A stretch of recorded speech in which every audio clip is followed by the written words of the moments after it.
70,000 ni pengundi parlimen Masjid Tanah. Parlimen Padang Besar 70,000. Parlimen Pengkalan Cepa 70,000. Nabi sebut dalam hadis yang diriwayatkan oleh Imam Bukhari dan Muslim, nanti umat aku akan masuk ke dalam syurga tak payah kira, tak payah hisap lah. Maknanya lepas kita diberi buku amalan, kita akan tengok amalan kita dan Allah Ta'ala akan hisap kita. Dan sebelum Allah Ta'ala hisap tadi, kita dah cerita juga, Allah kata kalau kau tengok pun kafa binafsika alaika hasiba. Allah Ta'ala kata apa? Hari tu kalau kau tengok pun kau tahu dah kau masuk mana. Kau tengok betapa adilnya Allah Ta'ala catat semua benda ni. Kalau kita tengok buku tu pun kita tahu, inilah nasib aku. Tapi Allah Ta'ala tetap juga akan hitung kita.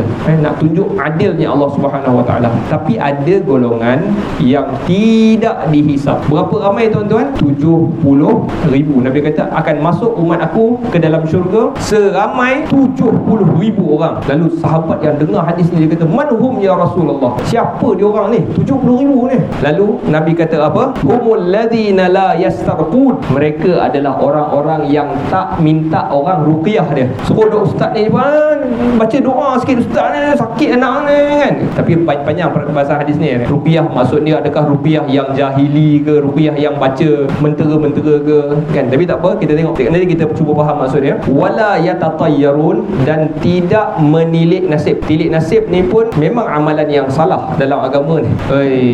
Ini hujan ni, orang tua-tua dulu kata tak elok keluar hujan-hujan ni, ada benda-benda tak baik berlaku. Tatayyur lah tuan-tuan kan, tatayyur. Sebab dia yang lagi teruk dia nampak biawak lintas patah balik kan. Yang ni tanda buruk.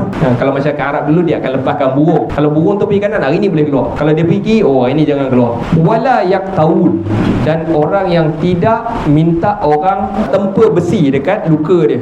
Dulu cara perubatan dulu yang tampal besi panas luka tu kan. Dan di hujung tu Nabi sebut wa ala rabbihim yatawakkalun, dan mereka ini terhadap Tuhan mereka orang-orang yang bertawakal. Maknanya tinggi tawakal dengan Allah Subhanahu Wa Taala.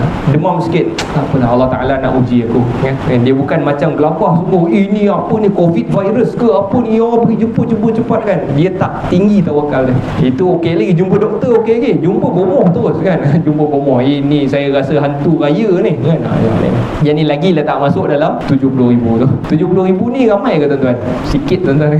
Hari ni penduduk bumi 8 bilion. Kalau kena kira daripada zaman Nabi Adam sampai kiamat mungkin 100 bilion, 200 bilion kan. Manusia itu belum masuk jin lagi kan. Tapi yang Nabi masukkan ni manusia lah. 70,000 je masuk tanpa hisap. Ramai ke tuan-tuan? 70,000 ni pengundi parlimen Masjid Tanah. Nak masuk dalam 70,000 ni susah tuan-tuan.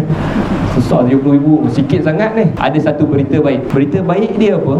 Ada satu lagi hadis Nabi SAW yang diriwayatkan oleh Imam Ahmad dan dinilai hasan oleh Albani. Imam Ahmad riwayatkan Nabi cerita pasal akan ada 70,000 orang yang masuk syurga tanpa hisab, dan Nabi tambah dalam hadis tu fazadani ma'a kulli wahid 70,000.